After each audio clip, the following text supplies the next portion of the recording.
James Potter, Remus Lupin, Sirius Black, Peter Pettigrew, False Breath, and The Prisoner of Azkaban by gonzoclock, Chapter 16. Albus looks over the table, a tired expression on his face. Remus has had a particularly unfavourable opinion of the man ever since he'd heard about the sorts of things he'd put Harry through, but he can't blame the man for the exhaustion evident on his face. It had been just about a week since the Marauders' official return to school, and just about every faculty member is seconds away from losing it. Remus privately enjoys the excitement, but he can admit that he's a tad biased. Remus tunes back into the conversation as he hears Sirius snarl. Back you too! If you didn't want to deal with real-life issues, you should have stayed in Azkaban, Severus retorts. Okay, Remus cuts in, deciding that this is going nowhere good. Can we go back to the issue at hand? Thank you, Remus, Albus says kindly, before turning back to face the others. The crux of the matter is that we now have 6 students, each of which without a place to go. 7, Remus and Sirius say at the same time. Albus runs a tired hand down his face. 7? Minerva says. Please tell me there's not another one running around. No, Minerva. Professor Lupin and Lord Black are simply under the misconception that— Oh, don't you dare, Remus says. He can feel Moony rumbling in his chest. Don't you dare. Harry's going back to his aunt's over my dead body. Severus raises an eyebrow. Petunia? You sent the boy to Petunia? Albus sighs. Yes, and as I've explained to both Professor Lupin and Lord Black, he needs to stay there. It may not be the most nurturing of environments, but if he doesn't return to his aunt's, then the blood protection will fade and he will become a target. There's silence for a moment. Then Severus turns to Remus and Sirius. You take yours and the other 2. I'll take mine. Who's taking Lily and the boy? I would personally prefer not to have to manage that menace any more than I usually do, but I fear Lily isn't going to want to live anywhere Sev isn't, Remus says, nodding. Severus gets a sour expression on his face, but doesn't comment. It's hard enough to differentiate, so everyone has had to compromise a bit on names and nicknames. Albus opens his mouth, then closes it again as Minerva shoots him a venomous glare. Sirius shakes his head, drumming his fingers on the table. No, there's a much easier solution here. You can just move in with us during the summers, he says. Severus chokes, but he recovers quickly. Excuse me? Remus is staring at Sirius, wondering if maybe he has gone insane.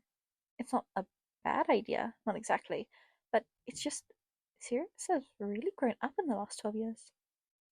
Sirius holds up a hand, counting off on his fingers. For one, Grimmauld is huge. You could have a whole floor to yourself after we get the curses cleared out. For another, this way none of the kids will put up any sort of fight. In fact, they'll be ecstatic. Azkaban clearly fried your brain if you think I'd ever move in with. For a third, Sirius cuts in, grinning smugly, Grimmauld has an entire floor's worth of potions labs and ingredients that haven't been available to the public for decades. Snape closes his mouth with a click. I think last time I went through it, I saw a vial of powdered mammoth tusk, which— Fuck you, Severus says, then pushes his chair back. He pauses. I'm in though, obviously. God damn it. There is no way everyone gets through this alive. Severus misses that very last bit, but Remus is fairly confident as to what he heard. There are not many perks of being a werewolf, but there are some.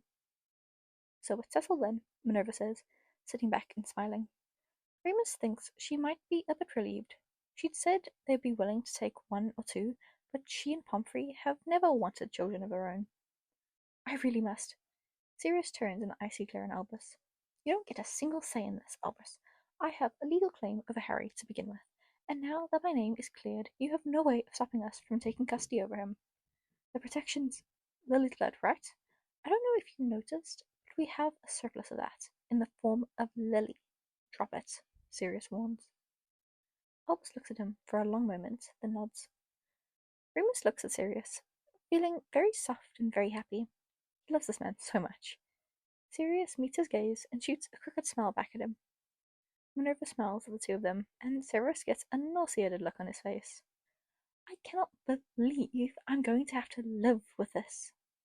It'll be good for you, Severus, Minerva says, turning to Severus. Severus points at her in warning, and she shrugs, unbothered. Albus pulls out a watch to check the time and stands up. Now that that's been settled, I must take my leave now. It was nice seeing you again, Sirius. They say their slightly frosty goodbyes to the man, who hurries off. Well, if that's all, Severus starts. Suddenly, there's the sound of delighted shrieking just outside of the faculty room. Now what? Minerva mutters. I swear to all that is holy, if they've nicely pranked the Slytherins again, I'm taking 300 points from Gryffindor, Severus says before storming out of the room. I still can't believe that man won't take Miss Granger in as an apprentice, Minerva sighs. She's the most promising potion student we've seen since Severus. Which is a student you also have now, Sirius points out. Again, I mean. For that matter, Remus adds, by that logic, you should be taking James on as an apprentice. Minerva shoots him a truly venomous glare, and he holds his hands up placatingly, feeling abruptly 14 again. Sorry, he says, we won't do it again. See that you don't, Minerva says. Another shriek. Okay, actually, we should really see what's going on, Remus says, pushing his chair back. Yes, we should probably go do something about that, Minerva agrees, going to follow him up. I'll come too, Sirius says, but I'm joining in on the side of the kids. Sirius, I will not hesitate to divorce you, Remus warns. Sirius gasps. Moony, why of course I'll marry you. Remus sighs, biting back a smile. Oh, that was fun. I think this one's a lot shorter than the other ones. I'm still gonna make the next chapter, its own separate one, purely because that means I can get more videos out, all done today. Because I got a little bit distracted. I was supposed to start recording, like, 3 hours ago. In my defense, I got distracted by an old-ish friend. We're still friends. I just have not seen her or talked to her properly since end of school year because she went back to Germany. Ah, the tragedies of making friends with transfer students is not lost on me. Besides the point, I think that's all actually. I will hope you guys are enjoying this. I thought that was fun. Nice, fun little light-hearted chapter. Everything is sorted out. And also, I didn't make too many mistakes. I made a handful, but it's normally a lot worse, I think. Hope you guys enjoyed. I will see you in the next video. Bye bye!